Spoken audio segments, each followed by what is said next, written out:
we will take up the module on UN Human Rights Commission today.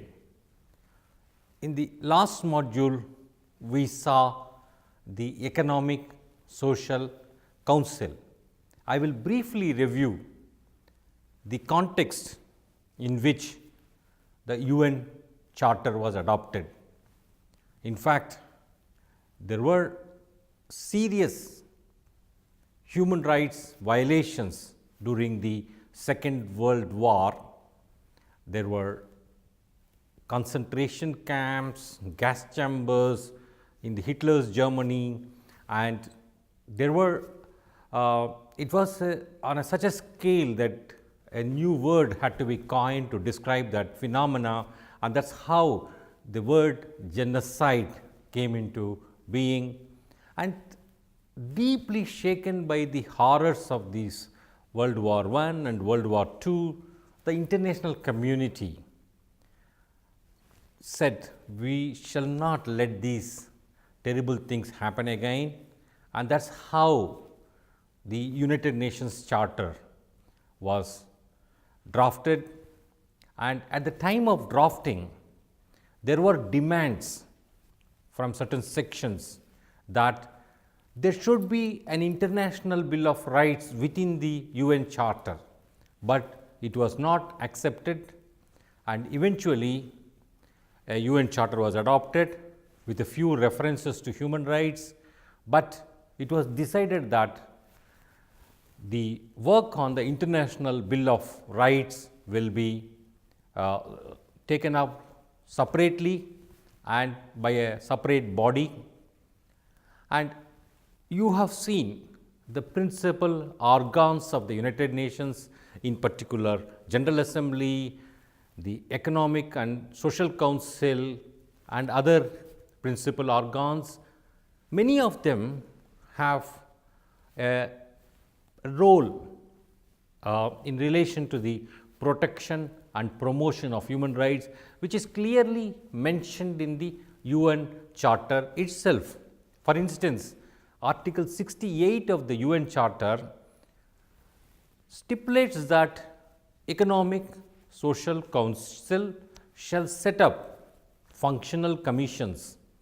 In pursuance of this, ECOSOC set up Commission on the Status of Women and the UN Human Rights Commission. And the UN Human Rights Commission did a lot of work until it was replaced by the Human Rights Council in the year 2006. So, in this module, we will take up the UN Human Rights Commission, the historical context, its functions, its composition and mechanisms and achievements, and also some of the pitfalls or lacuna in the functioning of the United Nations Human Rights Commission. Now, students, while going through this module and at the end of the module, will understand the historical overview and will understand the context in which the UN Human Rights Commission evolved and took shape, and will also learn about its activities and the role played by it in developing effective procedures for responding to human rights violations. You will also learn by the end of this module an understanding of the history and functioning of the Commission, as well as its past activities for the promotion and protection of human rights. Now, let us review the history of the United Nations Commission on Human Rights. This commission came to an end, as I said, in the year 2006 at the 62nd session, and it was replaced by a Human Rights Council. But the first session of the Human Rights Commission took place in 1946 under the chairmanship of Eleanor Roosevelt. She played a major role in the drafting of the UDHR.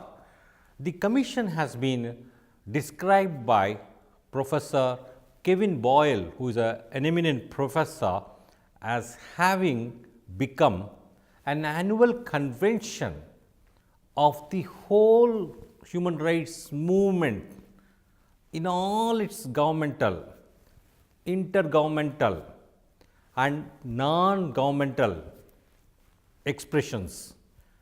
And this quote in a way puts the aptly describes the commission.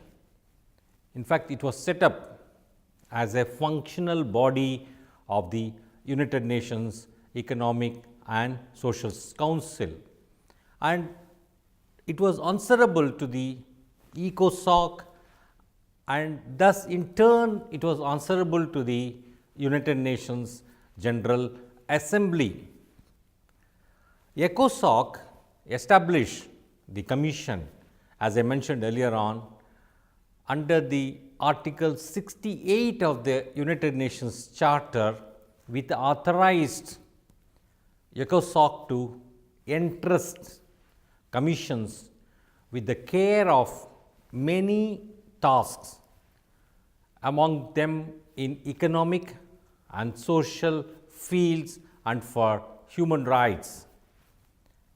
Under this provision, ECOSOC appointed a number of regional and functional commissions, including 3 commissions directly responsible for human rights.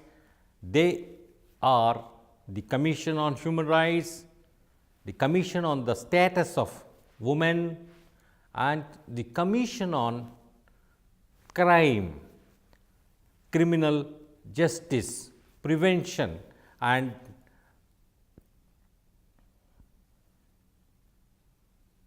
now let us see the relationship between ECOSOC on the one hand and the Commission on the Human Rights. The Commission was responsible for most of ECOSOC's human rights activities. As a subsidiary organ or as a subsidiary institution, it could adopt its own substantive resolution, but all decisions with organizational and especially financial implications required the formal consent of the parent body, that is Economic and Social Council. The declarations and conventions drafted by the Commission had to be approved by the ECOSOC before they were finally taken up and taken to the United Nations General Assembly for adoption. While Economic and Social Council generally considered this a mere formality and routinely confirmed the Commission on Human Rights decisions without major discussions. In certain cases, it caused unnecessary delays or was even abused as a delay strategy. Let us now look at composition of the UN Commission on Human Rights. While originally the Commission in its nuclear form comprised 9 members, ECOSOC subsequently decided at its second session that the Commission should consist of 18 UN states elected by ECOSOC on the basis of equitable geographical representation. See the shift between individual experts to the nation states being on the ECOSOC, and the membership was later increased to 53. It has been noted that over first 2 decades of its existence, the Commission on Human Rights was effectively dominated by the United States of America, other Western states and their allies, and there was no sub-Saharan African state in the Commission on Human Rights until 1964, which was a major gap. Now, what is the mandate of the Commission on Human Rights?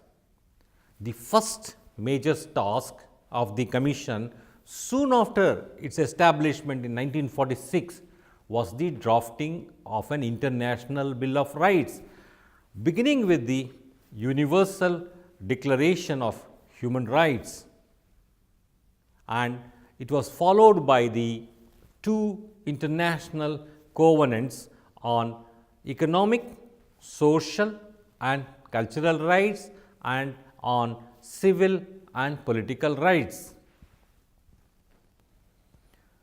The Commission had the mandate of submitting proposals, recommendations and reports to ECOSOC regarding the International Bill of Rights and also international declarations or conventions on civil liberties, the status of women, freedom of information and similar matters. The protection of minorities was again another subject matter. The prevention of discrimination on grounds of race, sex, language or religion and any other matter concerning human rights not covered by other items. The Economic and Social Council authorized the Commission to call ad hoc working groups of non-governmental experts in specialized fields or individual experts without further reference to the Council, but with the approval of the President of the Council and the United Nations Secretary General. The Commission was allowed to initiate numerous projects and to establish, as discussed, mechanisms for international implementation. The first international treaty to enter into force in the year 1966 was the International Convention on the Elimination of Racial Discrimination. It was drafted under the UN Commission on Human Rights purview. Now, how are the sessions of the UN Human Rights Commission held?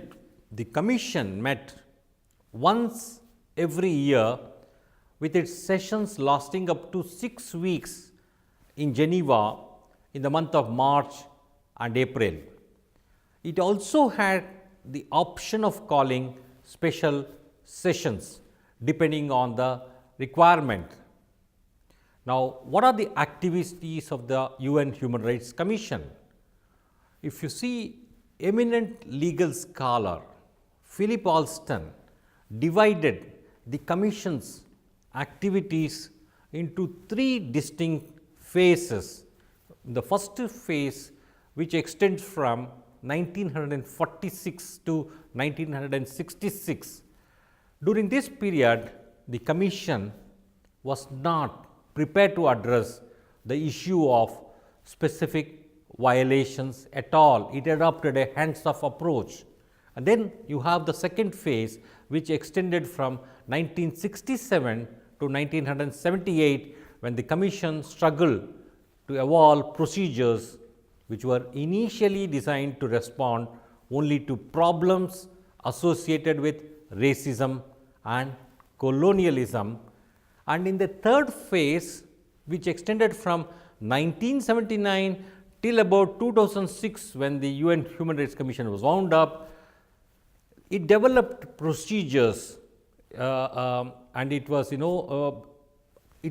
really customized these procedures to meet an ever widening range of states and categories of violations. Initially, the Commission's highest priority was to prepare a draft Universal Declaration on Human Rights. That task was successfully and speedily completed between January 1947 and June 1948, and it was in 1948 it was eventually adopted by the United Nations General Assembly. The Commission dealt with issues like discrimination, the status of women, the protection of minorities, and the procedure for dealing with individual communications or complaints of human rights violations. From the beginning, you will find that the Commission on Human Rights resisted examining individual complaints and petitions, and as I said, it adopted a hands-off approach, and for several reasons.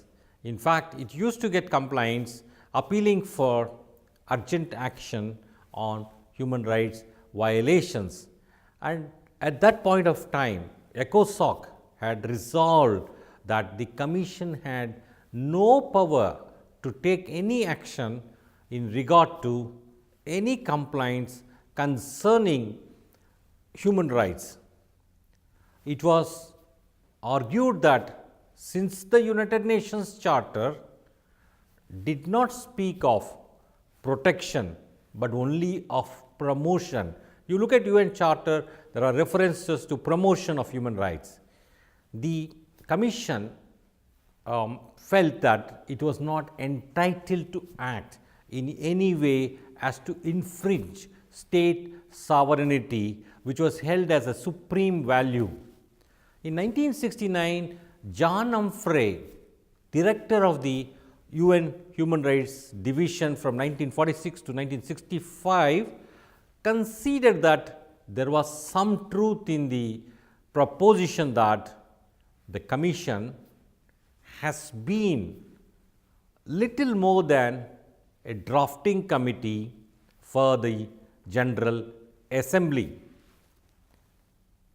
However, the use of the no power to act doctrine was undermined through the Commission's resolutions or Commission's response to South Africa's apartheid politics. You are all aware of what a serious human rights violation it was, and in 1967 and 1970, the Economic and Social Council adopted resolutions 1235 and 1503, which we referred in the last module briefly, and these resolutions widened the Commission's terms of reference to enable it to deal with gross violations of human rights. Now, let us look up the ECOSOC resolution 1235, which was adopted in the year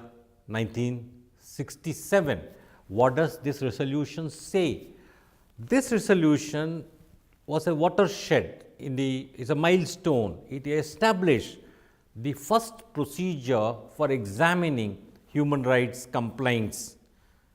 It provided a basis for public discussion and examination of gross and systematic human rights violations in all states. The Commission was also empowered to make thorough studies of situations which revealed a consistent pattern of human rights violations and to report these to ECOSOC with relevant recommendations. This authorization, in fact, provided the legal basis for appointing country specific and thematic working groups and special rapporteurs, who really proved to be Commission's most effective remedies. The authorization, in fact, to examine, however, did not cover individual cases, but rather only general situations of gross and systematic human rights violations. Now, let us turn our attention to the Economic Social Council resolution of 1503, which was adopted in the year 1970. What is the significance of this resolution? It introduced a confidential procedure for examining complaints or communications of human rights violations. It was indeed considered a big success, particularly by non-governmental organizations, as it opened up ways of having their complaints examined in a formal procedure, including those against states which were not parties to the relevant treaties, relevant international human rights conventions. But with the time, other procedures involving independent monitoring bodies were developed, and the strictly confidential, highly complicated and time consuming 1503 procedure lost much of its significance.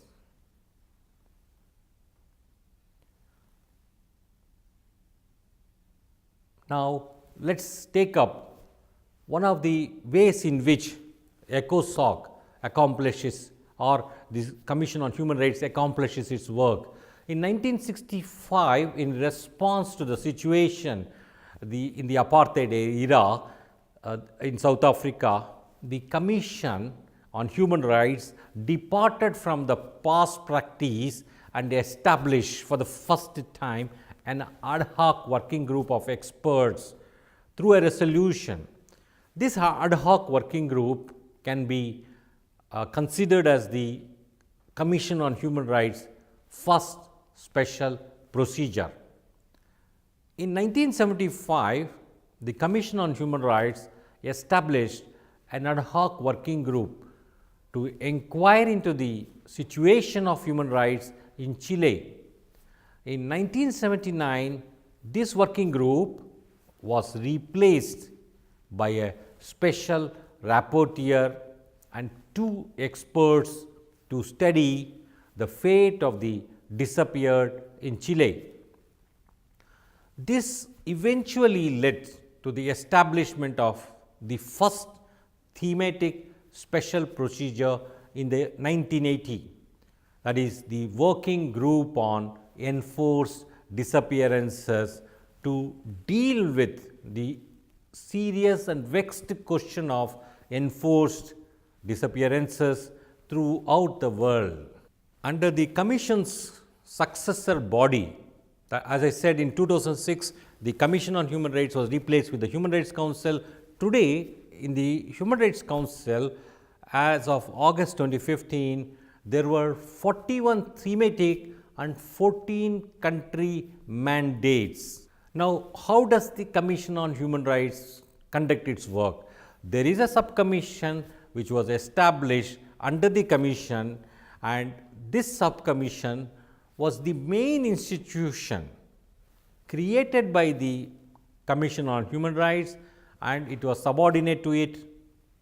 It was established in the year 1947, as initially it was known as the subcommission for the prevention of discrimination and protection of minorities, with the specific mandate to conduct studies related to discrimination in various fields. Over the years, the subcommission became a permanent advisory body, as all human rights issues. In 1999, it was renamed as the Subcommission on the Promotion and Protection of Human Rights. The subcommission, unlike the Commission on Human Rights, was not composed of member states and rather of 26 independent experts elected on the basis of equitable geographical representation. It was envisaged as a kind of scientific advisory body or think tank for the Commission to deal with difficult and intensive tasks such as drafting standards or treaties. How does the Commission on Human Rights work? It is assisted by a subcommission, and unlike the commission, the subcommission does not consist of the representatives of states,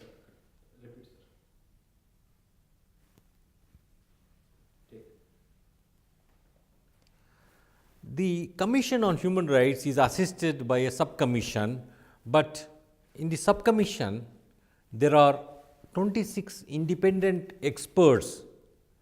Mind you, they are not countries' representatives, unlike the Commission on Human Rights, and it was envisaged, this subcommission was envisaged or visualized as a kind of scientific advisory body or a think tank for the Commission to deal with some difficult, intensive tasks such as drafting conventions, standards, or conducting comprehensive studies and dealing with thousands of individual communications relating to human rights abuses. Now, let us look at a criticism of the Commission on Human Rights. In theory, the Commission was established to serve the noble idea of human rights protection, but in reality, however, as one of the international community's political bodies, it is made up of state representatives who often act on the basis of political criteria, political consideration. The Commission has been criticized for its politicized treatment of human rights and for its selective treatment of states. For instance, big fish go scot-free and less powerful states were targeted for violation of human rights. And another major criticism was that states which were often notorious for their human rights violations sought membership of the Commission, and with a design, with a view to shield themselves from the accountability, and they could often succeed in this process. Now, to sum up, we have seen the UN Human Rights Commission was established in the year 1946, it worked till 1966, and in the 60 odd years, it really developed. Now, we have seen how Y.S.R. has established the UN Commission on Human Rights in the year 1946, and it existed till it was eventually dissolved in the year 2006. In this little over 60 years, it drafted number of conventions non-binding standards, and it made a number of important breakthroughs. It has established 1235 procedure, 1503 procedure. It has also established country rapporteurs, thematic rapporteurs, and all of them have indeed contributed to the promotion and protection of human rights. But it has to be recognized that this Commission on Human Rights became a victim to the double standards, politicization, and selective targeting.